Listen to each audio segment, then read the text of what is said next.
1 minute until showtime.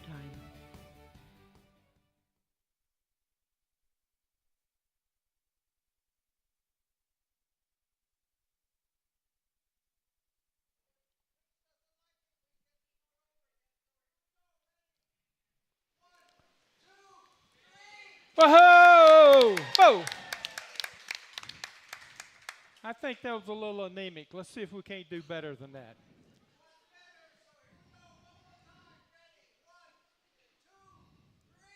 Whoa! Whoa! Whoa! I think that's maybe the highest ever. Yeah, that's good. Okay, thank all of you for coming in today, for being at the show. This first portion of the show is brought to you by Staples on International Boulevard. Cut. Your show will go live in 5 Oh, I got seconds. ahead of it. 4, 3, 2, 1.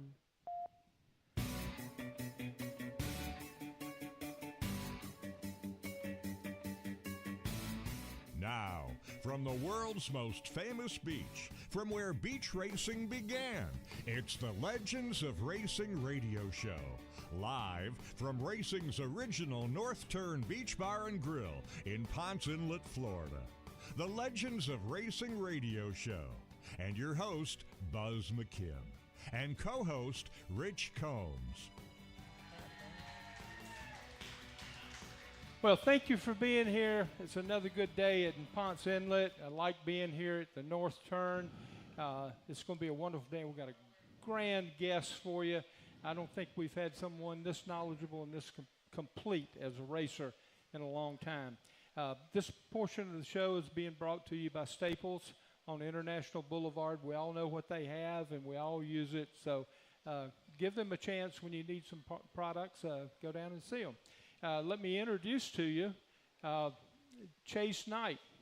And if you've seen the paperwork we've sent out before, the postings, Chase is the driver of the Golden Gator Dragster, a really unique, historic machine. And he was in that space for 10 years. He got in the dragster and set it. Let me tell you, 1973, 1974 is the time frame we're looking at. He was doing standing start, full quarter of a mile in 7 seconds at over 200 miles an hour. Am I right on that, Chase? That is correct, yes. We're talking, when you say 74, we're talking 50 years ago. This guy was doing some time. As I would be sitting at home, I would have said, he's hauling the mail. That's what we would say at that time. He's a good guy. Let me give you just a little update. Buzz McKim is the normal host for this show. Buzz had a little accident. He had a fall, and he's fractured some bones, and he's in recuperation. We don't know when he's going to be back, but we know he's coming back, so that's the key. In the meantime, I'll sit in his position. Never do as good a job, but we'll be looking for him coming back. And today, Mike Bolin is the co-host. Mike's an old dirt track racer, pit crew worker, specialist in in cooling of race cars. So maybe we got something we can ask Chase here this afternoon. This afternoon, I can say that. Rich, I'd like to add in those who don't know me. I am Mike Bolin, but I see a lot of familiar faces out here, so welcome. Earlier, we got some good news about Buzz that I don't know if everybody knows or doesn't know, but Buzz has been nominated to the Motorsports Hall of Fame out at the Speedway. Whoa, that's big. That is quite an honor, and the nomination, I would think, would be almost a shoo-in for Buzz with all he has done for racing and for motorsports, for this show, and for any of us who want to know some nostalgia or history. Buzz was the go-to guy, so I think it's an honor to know him and he being nominated. So don't want to take up Chase's time here, so Rich, I just wanted to bring that up. Well, I think we could just ask him, start from day one and go forward, but he's he's probably take up 4 shows. Yeah, So we I can't agree, do I that. agree. But I know he's from South Yeah. Florida originally. Yeah. I do know Correct, yes. And the car he drove, I don't think we mentioned this to you or not, but the Golden Gator is in Don the Arlet's museum. We've been over there. I've seen it. I don't remember it. I want to go back to see it. Well, there's a lot there to see. It's more than I can see in a day's time. And you have to realize it's more than just drag race cars. There's antique cars, there's restorations, there's the Smoky Unix section with a lot Yeah. of the projects he worked on. The Garlett's Museum is just about for anybody interested in motorsports. I think it's wonderful. I could probably go every week and just sit and look at certain sections and live off of that and go back.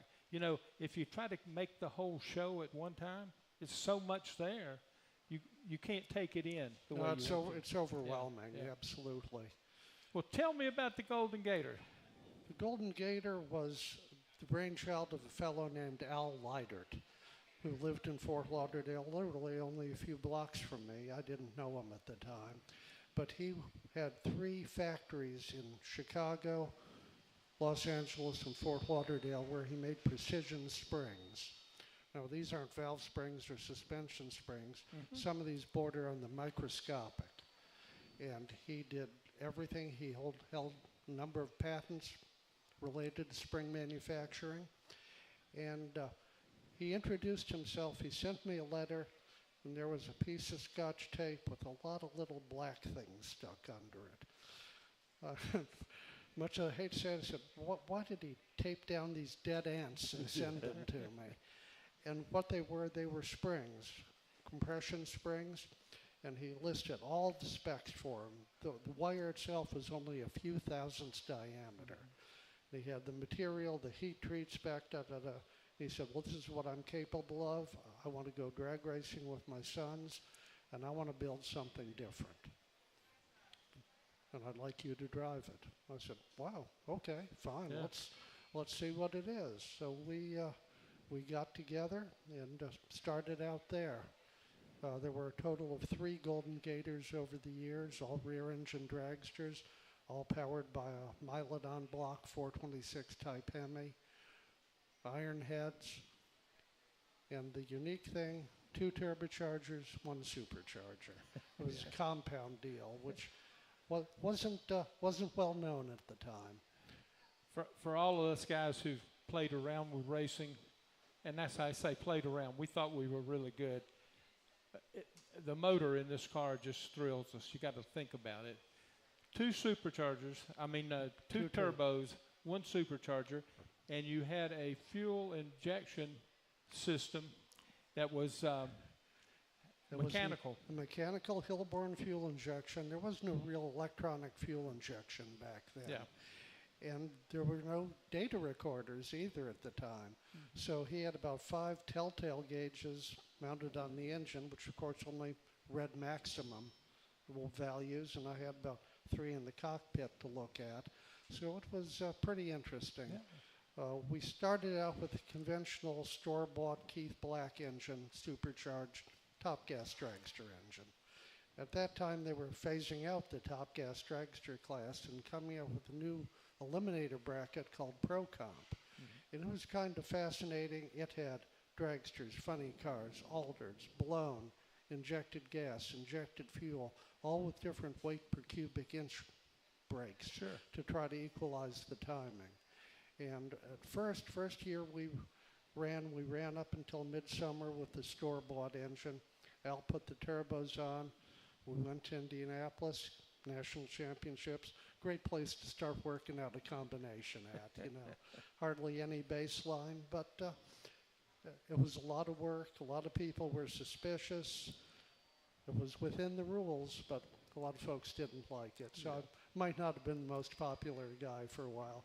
But we weren't knocking them dead, with performance, but we were hanging in there all right. And Chase, they knew we were there.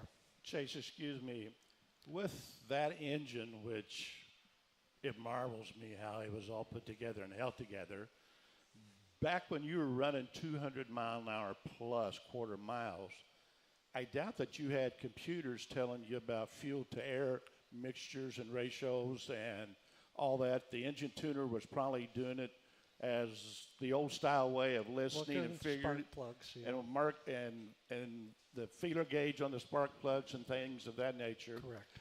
So that had to get NHRA's attention with you guys going at that speed and with that engine. Well, yes, it got a bit too much attention, and after the 1974 Gator Nationals in Gainesville, NHRA politely said, don't come back. I said, well, what? There's a lot of time, money, effort here. We need to figure out what to do with you. I said, well, how long is this going to take? Probably all year. So they finally, after a year of figuring things out, they decided to add 0.2 of a pound per cubic inch to our car, which was 100 pounds. But the fact that it took them a year to figure that out was a little disappointing. We did run during that at some other events, IHRA events, PRO events, and some cases we had to run top fuel dragster against the Garlitzes and Tom Hoovers and all those folks, where we weren't really competitive, but at least we got to race and work on the combination. Before you got into the seat of the Golden Gator, what was your driving experience prior to that? This is a good one. I worked with a fellow who worked for Western Electric, which used to be the installation arm of the Bell system. His name was Bob Stratman. He lives here in Port Orange now. We're still best friends. And he ran a class called A Dragster, which was for unblown gasoline cars weighing 2 pounds per cubic inch without the driver. Now, back then, you didn't have 600-inch mountain motors or any of that. If you had a 460-inch motor, that was really big back then. You were bad. Really big. But Bob was a small block Chevrolet guy, and what was allowed back then, you could run 2 engines. So he built a car that had 2 364-inch small block Chevy injected on gasoline.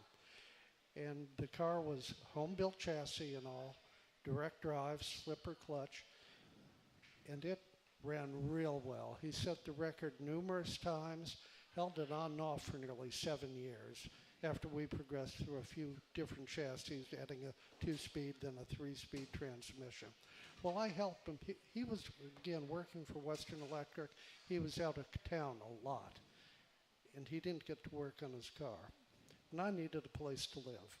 So he said, tell you what, you can stay here if you keep prepping the car every week or whatever. I said, fine, works good. And that's where we started. And after about, in 1970, you figured Chase is 45 pounds lighter than I am. Maybe I ought to let him drive it. So it was kind of a reward. He put me in this superb national championship quality machine, and that was my first ride. And his first words after I was all belted in and everything, we were at Miami Hollywood Dragway, and he said, don't forget, stopping is much more exciting than going. So that left embedded in my mind. So I made one easy run, 825, 180 miles an hour. I said, hey, this is pretty cool. Yeah. So we came around to make another run, and I had an idea what was going to happen now after watching it go down the track for 4 years, and leaned on it a little more and ran 790 at 191.08 miles an hour. That was the first unblown gasoline burning car to ever go over 190. You were hauling the mail. And then I had a parachute failure. And thank goodness, Miami Hollywood was pretty long and flat, and it had go-kart brakes on it. I mean, this was a light car, 1,400 pounds. And the go-kart brakes got it stopped. Wonderful. And I went home and took a shower. I would say it's stories like that we, in this group of the legends of racing, we love to hear about how you got started, Sounds like you've always been in good equipment from day one. And one other question before I give it back to Rick. Did NHRA let you select where you put that weight in? Just so it was added in a safe area on the car. Okay. We had a couple of lead ingots bolted under the rear end housing. Yeah. I figured they'd probably put it someplace that wasn't to your advantage. Well, naturally. Well, but naturally, there was no rule on where it had to be, Yeah, so understood. that was good. All right. All right, thanks. Well, I don't know what to say now. I mean, I'm excited. Let's go. Let's go find a car and try something. Tell me. Everybody out here is wondering. We're talking about times and we're talking about speed. You're like an astronaut at that time. You were doing a rocket shot, you know. It was different every time. Yeah. So, how did it feel? Can you describe how you felt in that car for 7 or 8 seconds? Well, back then, the first Golden Gator had a 2-speed transmission. The second two had 3-speed transmissions, getting away from the high gear only era of the 1960s. Okay. So when you look, the other interesting thing, that car, everybody in Pro Comp then, the blown L-Call cars, they were turning these blown Chryslers 10,000 RPM. They were using parts up. They were breaking rods. They were breaking cranks. It was just a bit of carnage. Al's goal with the car was to have something relatively maintenance-free and dead reliable. So with the turbos, we only turned at 7,600 RPM. So we'd go a year without looking at the bearings. Oh, wow. That's great. Didn't go through valve springs hardly at all. There was just a pretty easy car. The clutch stayed in 6 months at a time. Wow. But the neat thing, never bogged down if you didn't have the revs way up. And you could just, the starting line RPM for what you felt it would take. If I wanted to bring it up to 5,000, I'd bring it up to 5,000. If the track was poor, drop it down to 4,500. And the clutch hardly slipped at all because you didn't need it to. And we didn't leave like a rocket, like some of the guys with the 2 feet, front wheels 2 feet in the air, any of that. It just rolled right out. And it was probably a good 2.5 Gs. And it would taper off as you went down. So it was enough to get your attention, but not really radical. With that said, let's take a break. What do you say? Okay. Okay. And at this point, this portion of the show is brought to you by the Legends of Racing Radio Facebook page.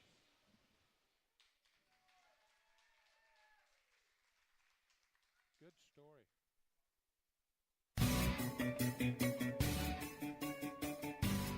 The caution flag is out. Time for a break. We'll be right back with the Legends of Racing Radio Show.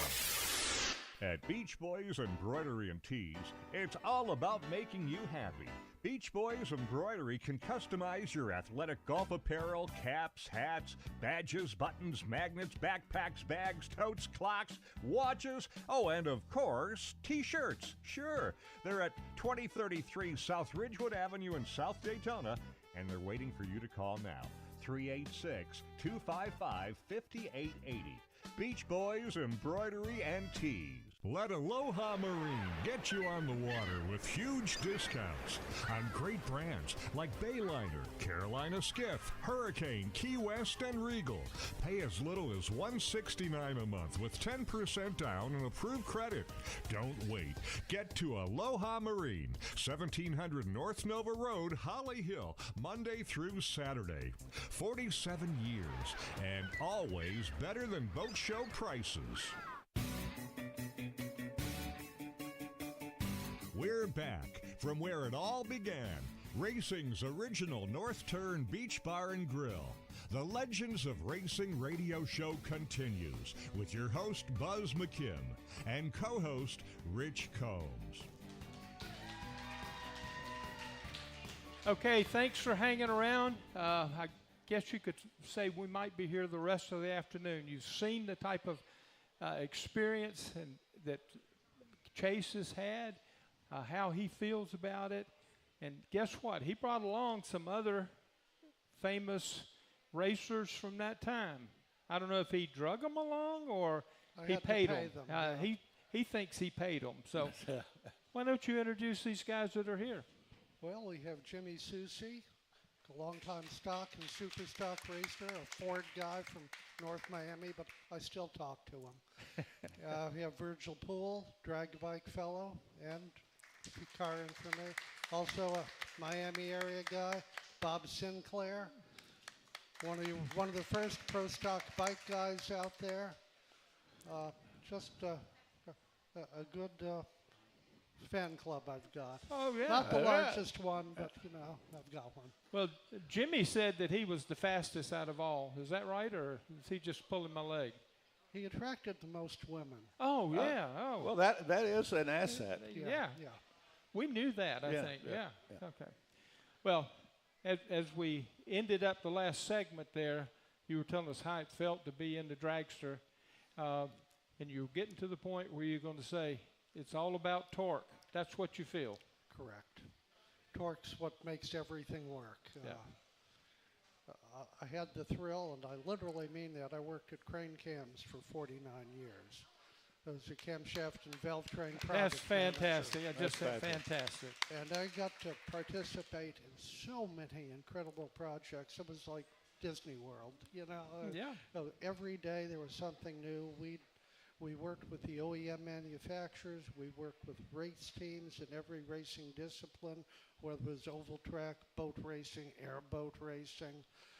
We did work for the government. I might not be able to talk about to this day. We did for a decade. We ground all the produced from steel billet and ground heat treated all the factory cams for Lycoming aircraft. Wow. I mean, there's just a very broad range. Had customers literally all over the world, which I got to travel to and see. And every day was an adventure. Well, you've just got an adventurous life. As a young man, I'm sure I sat around going to races. I'm sure I saw you on TV. Didn't know who you were, but I was in awe of what was happening. I know I'm in awe of all of these guys too. This is fantastic racing. What did you do? What were you working at before you got into drag racing? The first job I ever had was after high school for 2.5 hours a day. I was a polisher in a plating plant. Dirtiest, filthiest job you could imagine, yeah. But it was working with my hands and getting to do some craftsmanship. And I was in a car club called the Cabriolets Road Club of South Florida. Very nationally known car club, had about 40 members, and they were all fascinating people. Yeah, a lot of them worked at car dealerships and bought cars, but you had other occupations. You had electricians, painters, body men, welders, and I got to hang around with these guys and learn about them and their trades, and just able to try to absorb all I could. And that helped me. And then after the plating deal was just getting to be excruciating, a guy in the car club worked for an industry called Lumador Products there in Hialeah. And it had two divisions. It had aluminum doors and windows, and it had an electronics division. And getting back kind of the telephones, back then, as Virgil knows, you had all the phone lines. There were no fiber optics back then. It was real wires. And the casings were pressurized to keep any moisture out. And Lumador's main electronics product was a leak detector that would, if you sensed the pressure, monitored the pressure dropping in a line somewhere, you could go along and the sound it emitted would trigger the leak detector, and you could fix the leak then. And I worked for them for a few years, and then Dave Smith, who was the vice president of Crane Cams, I'd see at the races all the time, in early 1969, says, "Why don't you come work for us?" And again, it was a matter of being at the right place at the right time. Oh, yeah. And I started out in the tech department, worked nights there sometimes entering orders, very rudimentary computers back then. Everything was done with punched cards and all that. Oh, yeah. Oh, So did that and had a number of mentors. Had a fellow named Ron Hassel from Ohio who came down and was head of the tech department. Great gas class racer, along with Ohio George Montgomery and some of those types of folks. And he helped me along. And between that, working on the cars, going to the races, I just tried to get all the knowledge I could and apply it. And as the Bob Dylan lyric goes, I can't help it if I'm lucky. You know? Chase, which I think is lost in a lot of the racing and people in the seats. You mentioned you learned the trades at the automobile dealerships, and a lot of these young people just come in and get a seat and go racing and do not have a clue to what makes it work. I know we have a gentleman here that's got his daughter with him here, and she's not yet old enough to drive, but she's building her own Mustang with the help of her father telling her and teaching her how to do it. So I think that is commendable that you learn it that way. Yeah. Oh, absolutely. Hands-on experience and knowing why things work is so important. Yes. It gives you a lot better feeling. You in drag racing, especially nowadays, you have a lot of renter rides, people who pay money to drive cars. They don't know a thing about them. I think we have that in oval track as well, or any type of racing. I was going to ask you a question. What other forms of racing have you done through your development before you sat down in that dragster and started lighting up the drag strip? A good friend of mine in high school was a go-kart racer, a good one, championship one, Jack Van Loo. And back in, this is like eighth and ninth grade, back in the dark ages. And I'd go to the races with him, and we built a spare kart for me to run some. So you had it in your blood early on, racing? Pretty much, yeah. Yeah. Well, we have a go-kart champion, Norm, here, and I can't remember Norm's last name, but he's racing go-karts here. Normally is here.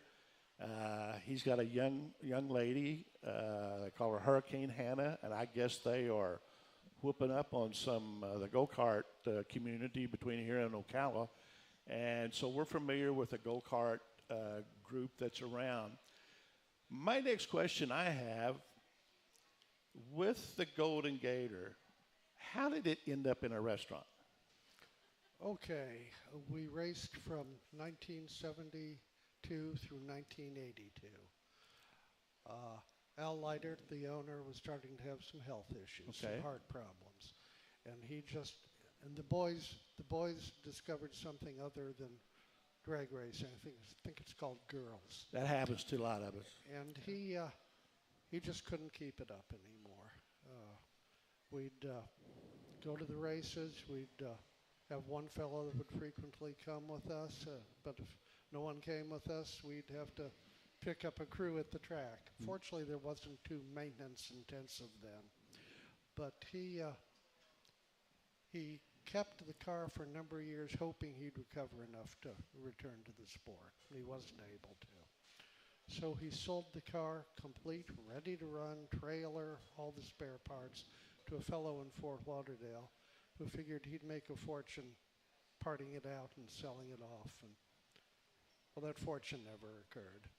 So he had this very unique piece, didn't know what to do with it. He put it on eBay. Nobody bought it. So he figured it'll take a write-off. So he donated it to a charity. So the charity realized, what am I going to do with this? So they ended up auctioning it off to a fellow who's building a race-themed restaurant in Frisco, Texas. Okay. And he came and got the car. And the car, by now, the car's up to like 2,400 pounds after NHRA kept adding weight to us. This is a real heavy dragster when most are 1,800. So he got it. He was going to use it as a centerpiece, hang it from the rafters over the bar. Yeah. Which he did. And the bar was, the restaurant was open about 2.5 years. Then the usual kiss of death, the town of Frisco was going to put in new roads. So naturally, the main drag that the restaurant was on, but the streets got closed for over a year. That kind of killed the traffic in the restaurant. So the fellow went broke, and he figured, what am I going to do with this car? Turns out another friend of mine who frequented the restaurant and lived in the area, was also an excellent drag racer. He calls me one day as we're about to leave on vacation, said, Chase, Golden Gator's going on sale. What do you want me to do? I said, how much does he want for it? He said, I don't know. I said, well, Dennis, negotiate a deal. Trust me, I'll pay you when I get back. And he negotiated quite a deal. He bought it, took it to his shop. Now I'm trying to figure out, what am I going to do with this? It's not legal to race anymore. So I called Don Garlitz and told him what we'd done and if he'd be interested in it. He said, you bet. And from there, he sent one of his fellows out to pick it up, put it in the restaurant, put it in his museum, and there it is. Great story. Let's take a break, and we'll come back to Don Garlitz because I know you're there.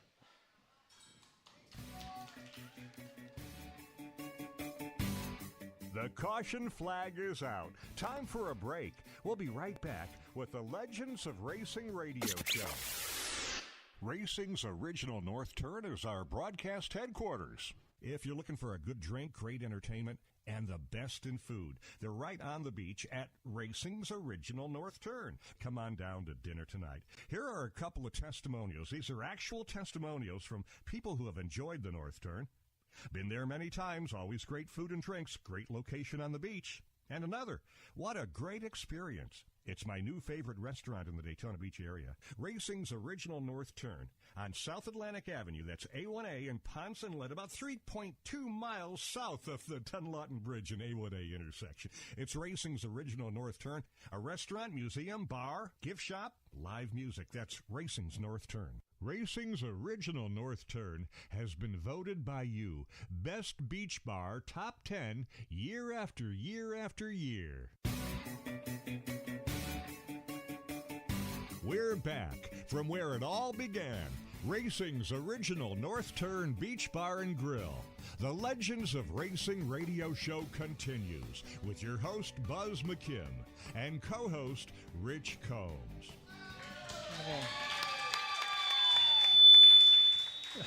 Okay, we're back, and before we get started, let me say that this section of the program is brought to you by the Daytona Flea and Farmers Market, voted one of the top 5 markets in the country by USA Weekend. So if you can visit there, that would be great. We all have been there. You know what they've got.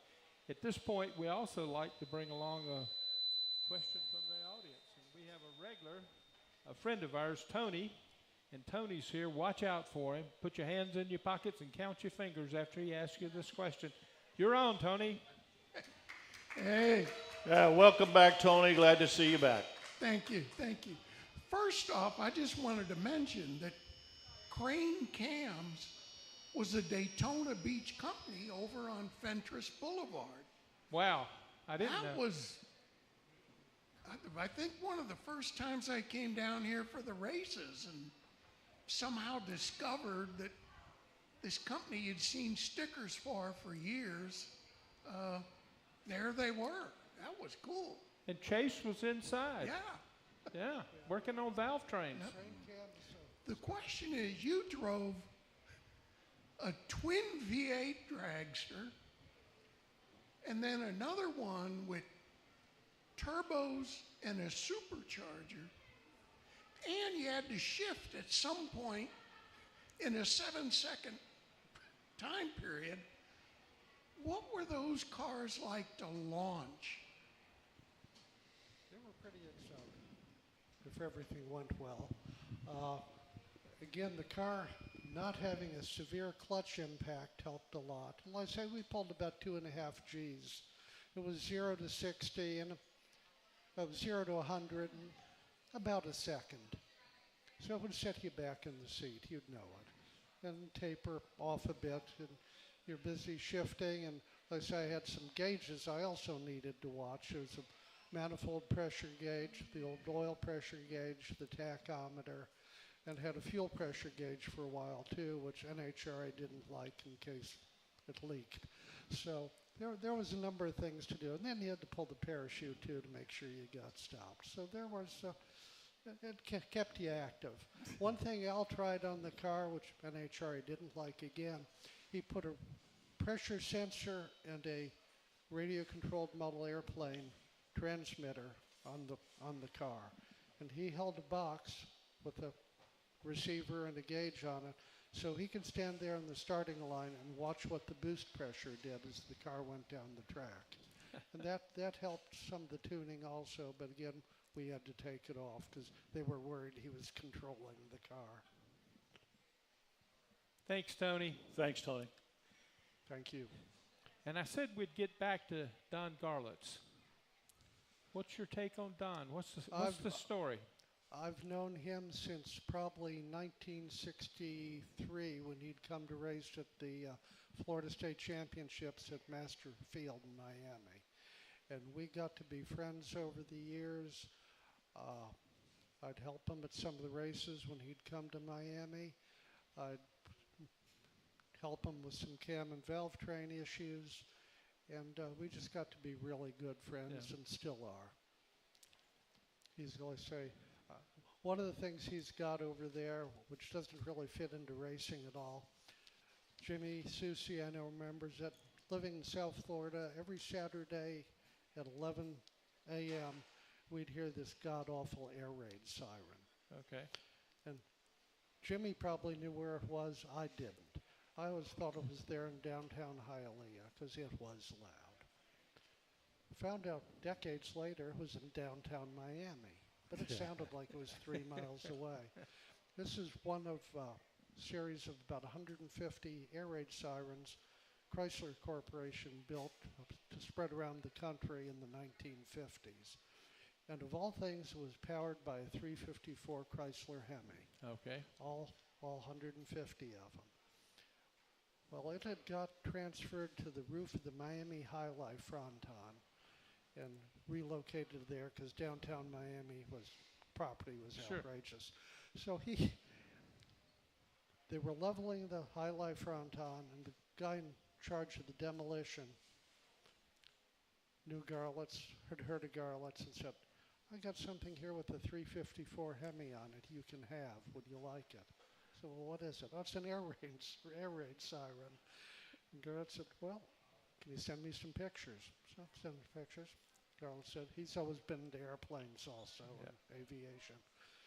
He went up there and got it, and it ran on propane because it could sit for years without running, and it had to be able to start it right up. So he rebuilt the whole thing. It was on this stand about the size of modern day, like F-150 Ford pickup truck. And I forget the decibels it put out, but it was horrendous. He got it all restored, fired it up. I mean, this is like a concours restoration of an air raid siren. He had it on display there, and one day he got a call from the BBC, the British Broadcasting Company.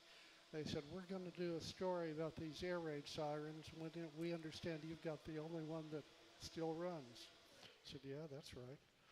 He said, well, can I send a crew over and we'll do it? Garlitz says, well, it runs on propane. I don't really want to do that. I want to convert it over to gasoline. You know, go from mixer to a carburetor, change the manifold, do all that.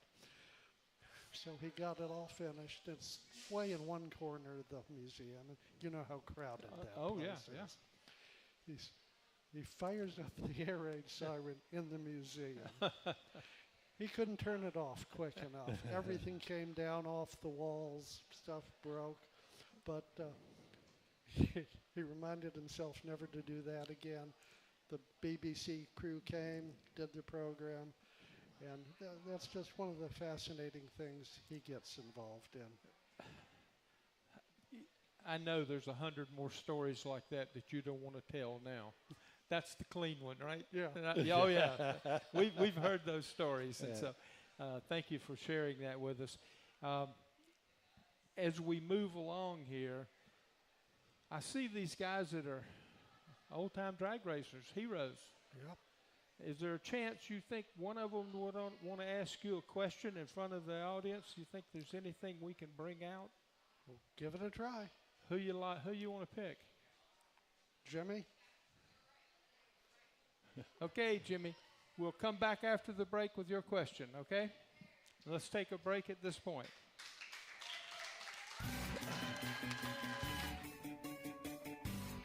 The caution flag is out. Time for a break. We'll be right back with the Legends of Racing radio show. Daytona Flea and Farmers Market is still the one for great savings and the best variety. Whether you need flowers and trees for your home or you're looking for great prices on Daytona Beach souvenirs, the market is the place to go. The market features 1,000 booths, 2 air-conditioned malls, a restaurant, and 9 snack shacks. Hops Grill features gourmet burgers and garden blend salads. Treat yourself to a great variety of brat and hot dog creations at the Dog House, or enjoy a refreshing drink at the Seltzer Oasis. The market is open every Friday, Saturday, and Sunday, and is 90% undercover, so you can shop rain or shine. There's never a charge for parking or admission. Enjoy our monthly classic car cruise-in on the first Saturday of every month, and garage sale weekend, the third weekend of every month.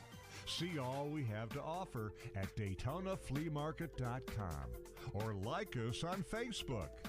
Discover Daytona's most unique shopping experience, the Daytona Flea and Farmers Market, just a mile west of the Speedway. We're back from where it all began, racing's original North Turn Beach Bar and Grill.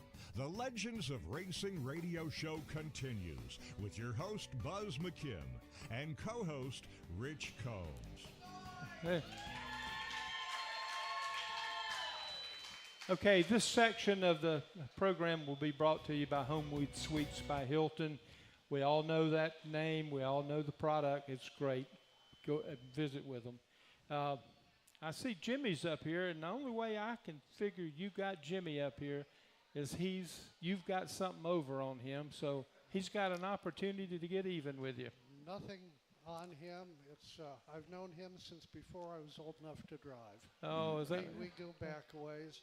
And like I say, even though he's a Ford guy, I have a lot of respect for him. He was a great drag racer, not afraid to try anything, good innovator, good driver, and I really admired him. Okay, Jimmy, let's hear your question. I have been friends with Chase for many, many years. He's a great guy. He never blows his own horn, but he knows a lot. And I give him, well, I was going to give him credit for that thing that he said about me, but that's not true. There was a guy that raced out there named Bill Bussard. He drove an F-Gas 57 Chevy that held a record in NHRA, a really badass car. He was ahead of all the girls, actually. And so I was maybe second or third in line. Anyway, I'd just like to say thanks for Chase for coming and telling us what he's been doing his whole life. It's been a lot. He's a great guy. Thanks, Chase. I appreciate it. It's a pleasure, Jimmy, believe me. Thank you, Jimmy. If I could say a few words, Bill Bussard was also his president of the Cabriolet Road Club for a number of years. He was a professional photographer, and he had the most incredible personality. He could blend in with any group of people you could imagine.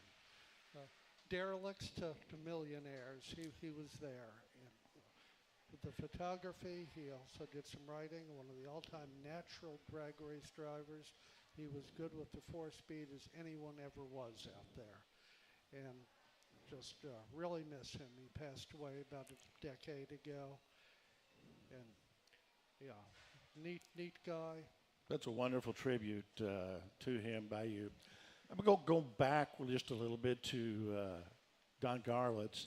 I know when he, on the Swamp Rat 14, I believe is what he called it, when he decided to go to the rear engine, he had some issues with that. I don't know if you was around or spoke to him about that. Well, I think his wife had more issues with it than he did. That's what I have read, but don't know firsthand. That's why I'm asking you. He was basically ready to give up on it, and Pat said, make it work. Well, what made him go to it, prior to that, he made his own two-speed transmission, which exploded at Lions Dragway in Long Beach, cut off half of his right foot. Mm-hmm.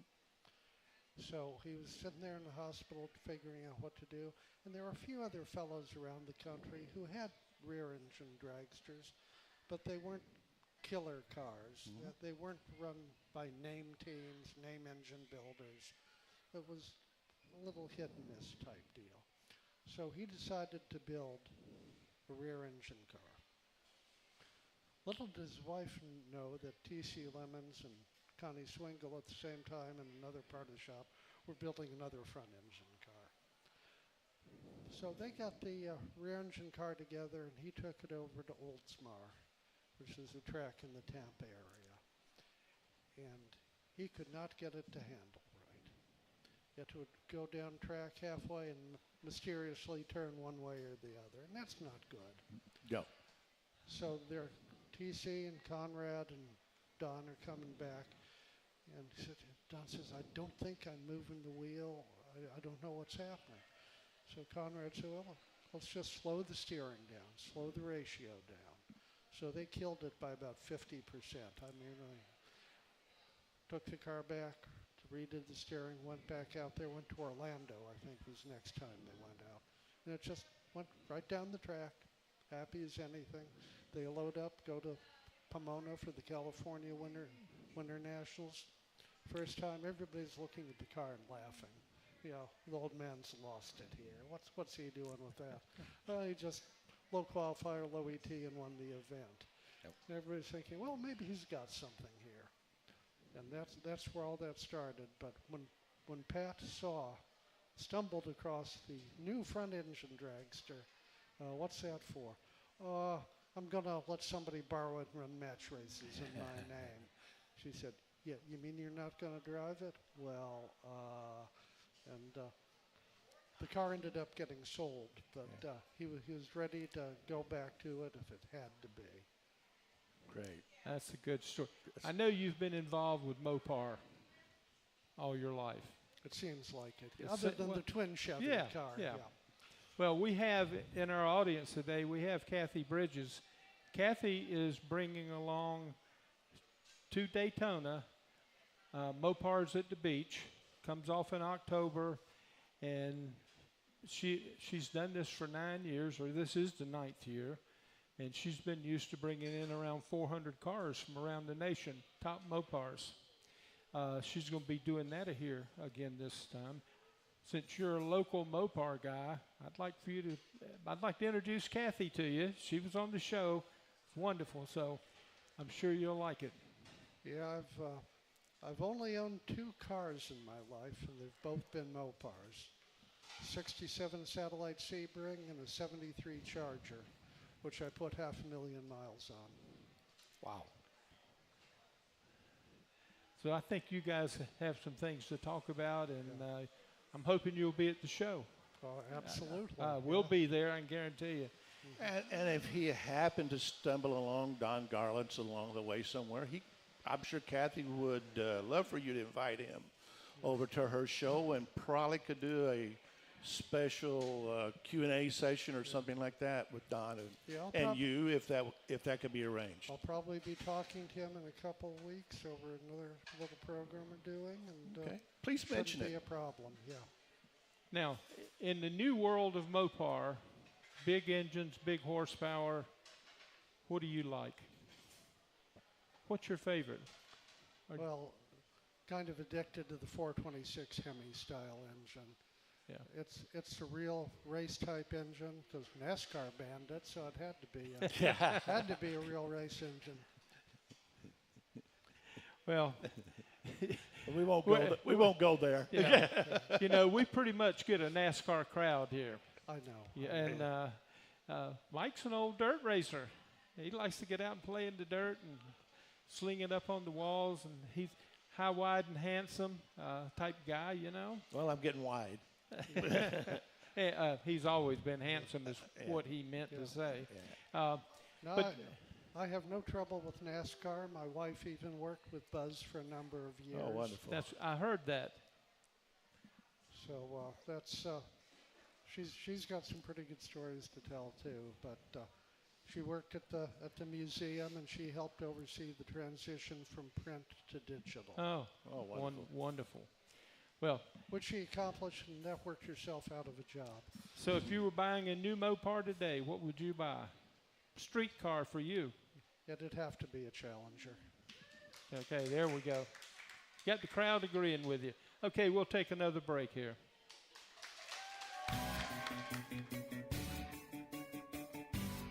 The caution flag is out. Time for a break. We'll be right back with the Legends of Racing radio show. Welcome to Homewood Suites by Hilton in Daytona Beach. You're right in the middle of all the action. Daytona International Speedway, the airport, One Daytona, Florida's newest entertainment and retail destination, and of course, the world's most famous beach. You'll love our newly remodeled 1 and 2 bedroom suites, along with our popular King Studios. You won't need your full kitchen, as Homewood Suites Daytona serves up complimentary breakfast and evening social. It's like home away from home. Go to HomewoodDaytona.com for Homewood Suites by Hilton in Daytona Beach. We're back from where it all began. Racing's original North Turn Beach Bar and Grill. The Legends of Racing radio show continues with your host Buzz McKim and co-host Rich Combs. Yeah. Well, you know, an hour is just not long enough for a show like this when we have a guest like this. Agreed. You've got, I can see your paperwork. You've got 10,000 questions you still want to ask. And we'd be here till tonight if I'd done that. Well, as we're rolling along here, let me say to our listeners that are out there in the audience, you can come here to the North Turn every Friday at 12 o'clock, and we have heroes, legends, guests just like Chase. And they're going to tell you the full story. You see what Chase is saying? He's telling you from his heart. This is not a prepared journalistic item that's going to be published in a magazine. This is from Chase to you. And that's what we want to hear, and you're hearing stuff you can't get anywhere else. So come in to our outside listeners, come here. Who could go to a place like this and have a table full of legends? I want to call them heroes. I want to call them legends. They're heroes to me because I love drag racing. I've watched them burn it out. I'd love to be sitting in his seat. He did that for 10 years, right? Yeah, I drove all together from 70 through. After the Golden Gator, there's a fellow, Larry Pacey, in North Miami, who nowadays owns a worldwide network of performance warehouses. And I drove a B Dragster for him, which also had a Chrysler Hemi in it. It was a pretty rare one. It was a D5 Pro Stock Hemi, built by the Barnett brothers. And it was a pretty darn good car, too. Yeah.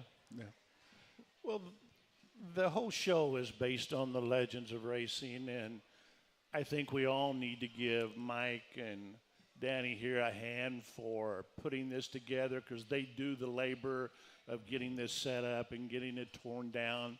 And for those of you that are in the Daytona Beach area, this is a treat. Great view, great food, great cocktails or adult beverages, whichever way you prefer to call them. So stop by. You never know who you're going to meet here. Yeah. And before we end this, we haven't talked a lot about your life after drag racing. I mean, I know you're still into racing. You were at Crane. Tell us about some of the people you worked for. I'm sure it was OEMs and other people. And drivers and tests. I mean, you know. I'd like to say a few words about Crane, how we got here. Yeah, absolutely. Crane Cams was founded by Harvey Crane in 1951, and it's a two-man shop, Harvey and a fellow named Bill Poley, who was their machinist. It was in his father's machine shop, not automotive related, but a general machine shop. And Harvey grew that from 1951 up until 4 years ago.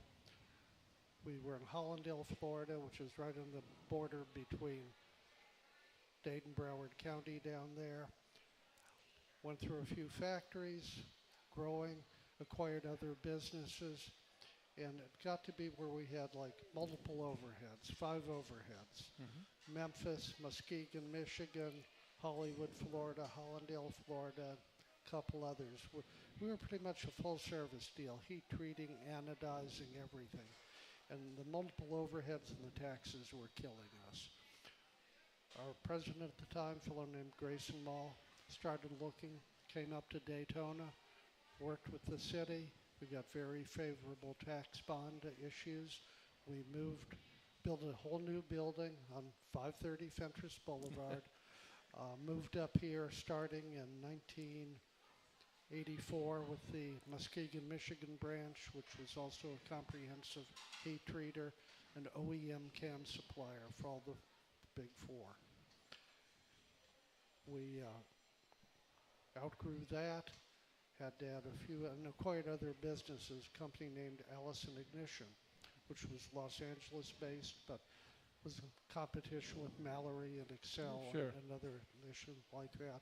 And we developed a very good ignition program. For a number of years, our number 1 selling volume product was an aftermarket electronic ignition for Harley-Davidson motorcycles. We'd sell thousands a week. It was unbelievable. And that got us into the motorcycle cam and valve train business. But yeah, I was fortunate to work with all kinds of people. We had incredible talents working for us. I worked, you think of the AMA 200, superbike racing. And you think, oh, Kawasaki's, Suzuki's, you know, that's what killed. Well, what a lot of people don't realize, the first 2 years of superbike, they were won by a opposed twin-cylinder BMW. A fellow named Udo Gietel in New Jersey worked for Butler and Smith, the American BMW importer. And he put this program together, which everybody laughed at. What are you going to do with that? You're going to run a BMW twin against a Kawasaki Ninja. Well, he did, and kicked their butts for 2 years. And he was like, I call him the Smokey Unica motorcycle. Okay. He developed so many things, it was amazing. I got to work with the folks at Group 44 Racing, the IMSA people, Bob Tullius and them, who lives right down the road here. Yes. They were highly knowledgeable people, innovators. I just had to, like I say, I'll be lucky, I guess. And, in the Roush, started out with Jack Roush when he was in drag racing. Nobody knew who he was. Bill Jenkins, Brad Anderson, Keith Black, Ed Pink. I just had a good time working with all of them. Okay, since we're in NASCAR country and we got people here thinking NASCAR, give me one NASCAR story. Probably the best NASCAR story is Sterling Marlin won one year. Yes. And it wasn't expected. Well, he was using one of our cams, but it had an alternate firing order in it. Let's put it that way. Okay. And felt that helped the drivability and the torque. And it took over a year for people to catch on to that. Worked with Warren Johnson, one of the premier pro stock racers, who also does NASCAR engines nowadays. So I've been privileged, I'll admit it. Well, since you're in that area, Reed Cams was given credit for Bill Elliott's big run there. Yeah, Was that true? somewhat. Oh, okay. Harvey Crane had a big whiteboard on his wall with the black ink pen and all that, and had all the people that he had spawned off and put in the cam business. People like Cam Motion, Reed Cams, Cam Dynamics. There were about over a dozen offspring he Yeah. created in the cam business. And Giovanoni over here in the Causeway was not one of them. For those really old people who are familiar with that. Oh, okay. Well, that's a great story. Mike, we think you should come back, right? Oh, absolutely. I think we've just barely tapped Yeah. the knowledge that is there. And I know you probably still watch NHRA today. Very much. And I'm sure you have seen a big change and difference in how they're doing it. And I've noticed they get the cars staged quicker and get them running quicker, which I think helps the TV audience. Speaking of the NASCAR world, with the big Tony Stewart entering the arena now, I think that's going to help NHRA. What's your opinion on all that? Oh, it's great. Of course, it revolves around money nowadays. Yeah. You don't see Let's hold that comment for when you come back. I know it's going to be a long one. Is that okay? Absolutely. We'll see you back, right? Appreciate it. Thanks, Thank Chase. you. Chase, What a day. thank you What a so day. much. Great guest.